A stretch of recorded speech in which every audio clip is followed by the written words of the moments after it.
Welcome back to Boneset Ranch. This video sets out to answer the question, can a homeowner with intermediate carpentry skills replace their existing deck with a new aluminum deck? The answer is yes, it can, as long as you're willing to work with a few new tools, especially some specialty blades for the aluminum decky, and if you have a little patience with the ordering process. When we originally bought the house, we had dropped the entire deck that went around the house because it was all dry rotted around, especially the supports. The deck boards not so much, but the supports were completely gone. This is the deck that was replaced in 2002. The decking itself held up fairly well for a number of years. We're at 18 years. You can see the kind of decking here is an open cell decking that was meant to provide us structural strength with minimal material and minimal weight.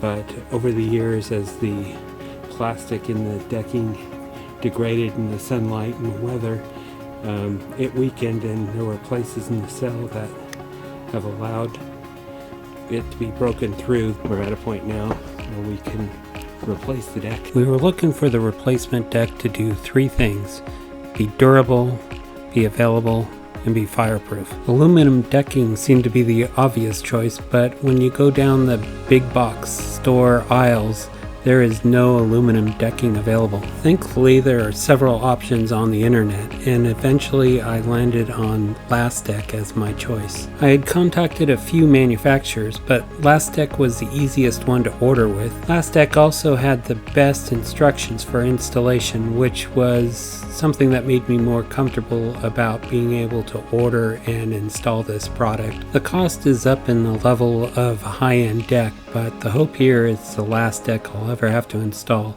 and if there is a wildfire in the area, hopefully this will hold up to it. Demolition meant removing a lot of screws.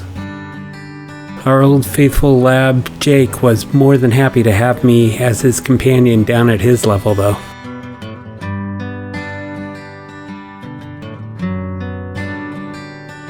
Like any retriever, he's got a laser focus when he's out to get something. I'm guessing that only 60 to 70% of the screws actually came up easily on the first pass. Screws that had been in place for 18 years. Some of the Phillips heads were stripped out as I tried to pull them up.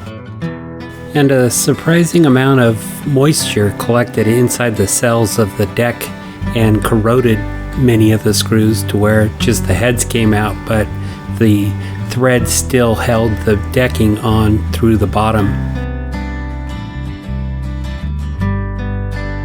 It was a very, very tedious job, and what you see here is just the work for one section.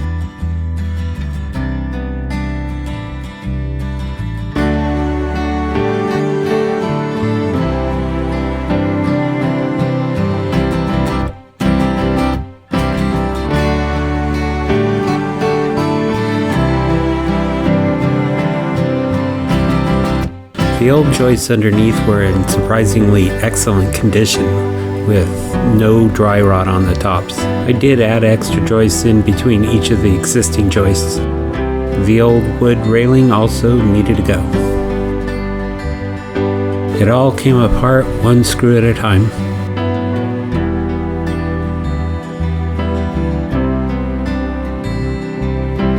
I have this picture on the wall in my office of my dad.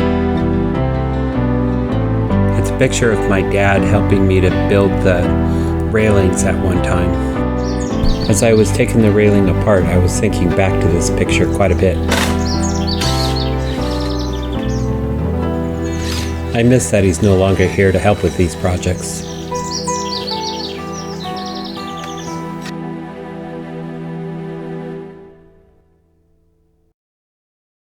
So this is a good place to show where a decking board like this interconnects with each other with these interesting ends. And the way they come together here is that each tongue fits into the pre-made groove.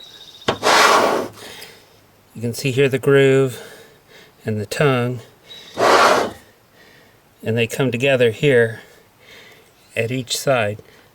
So each flange here underneath the groove gets screwed down. See those screws along there? And then the next slips in, and the tongue is held by the grooved side. So you're only putting screws in one side, and they disappear when the rest of the deck is fit together. And then this jagged, dangerous looking edge gets covered by this corner trim and ends up looking nice and neat and covered up. The actual installation of the aluminum deck is not any more difficult than installing composite or wood decking. Each plank fits snugly into the previous plank, and then a screw is set at each end to hold it in place while you do the field. The manufacturer Last Deck provides a self-tapping screw that they recommend using, which is a square head screw with a self-tapping bit that goes through the aluminum very easily.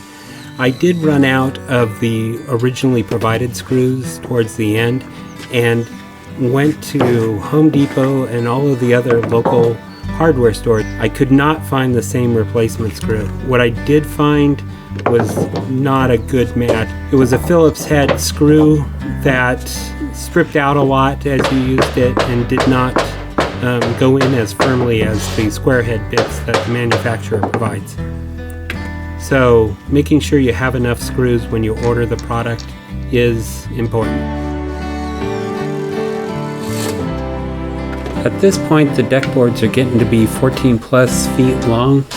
However, they're relatively light compared to other decking options, and that is a big advantage in installation, especially when you're working alone.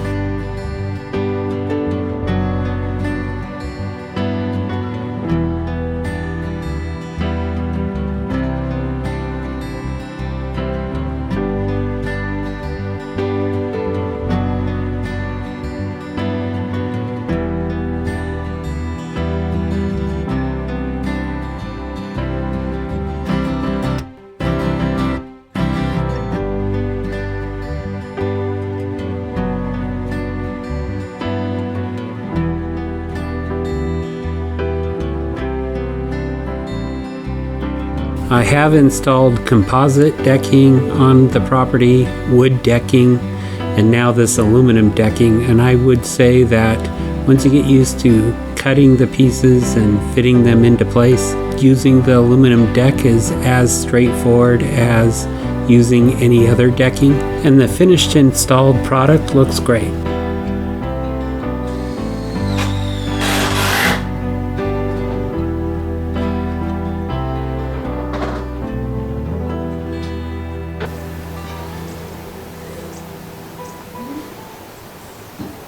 Look at these things. This is the screw that comes with the trim. They are so hard to hold in place and get them to start their screw. You can see how it fits in your finger here. There's no way you're holding it up against there easily, and it wants to wander while it's trying to drill in. The final thing to install on the deck is the railing. We've replaced the original wood railing with a metal railing system. The system I chose to use is packaged as a fencing system from Home Depot. The materials are readily available and easy to work with. The pickets of the fencing and the bottom rail and top rail dimensions all fit the required dimensions for railing.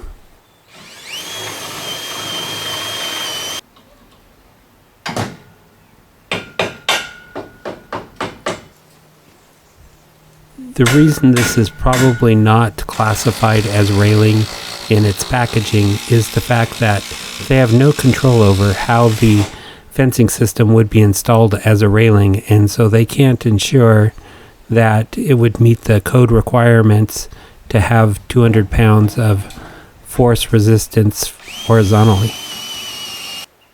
As it has been installed, the railing has plenty of support for the users of the deck, and the all-metal construction will make it much more fire resistive. The gap between the bottom rail and the deck itself will prevent embers from building up on the edge of the railing.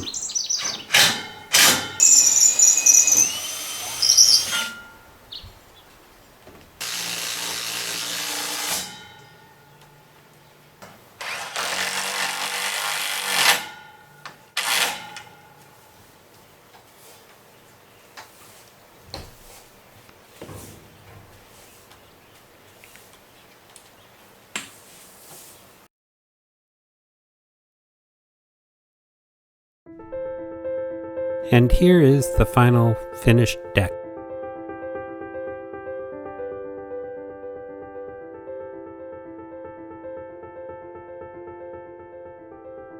On the underside, you can see the wood joists and how the ribs of the decking shows. Above it has a nice clean look. While the channels between each of the deck boards provides a visual interest and some slip resistance, things get caught in there quite a bit, and leaves are more easily removed with a blower than with a broom. When the leaves are left on too long, dirt begins to collect inside the crevices, and then it takes a hose to wash it all out.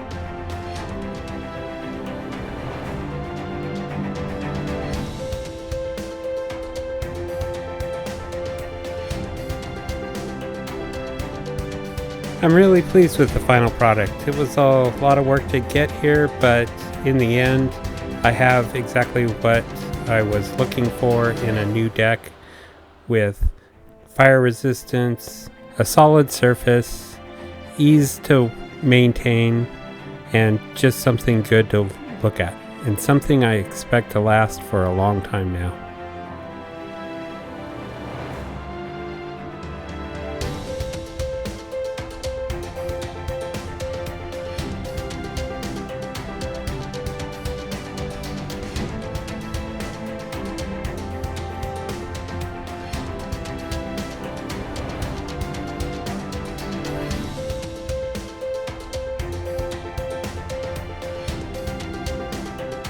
Thanks for watching.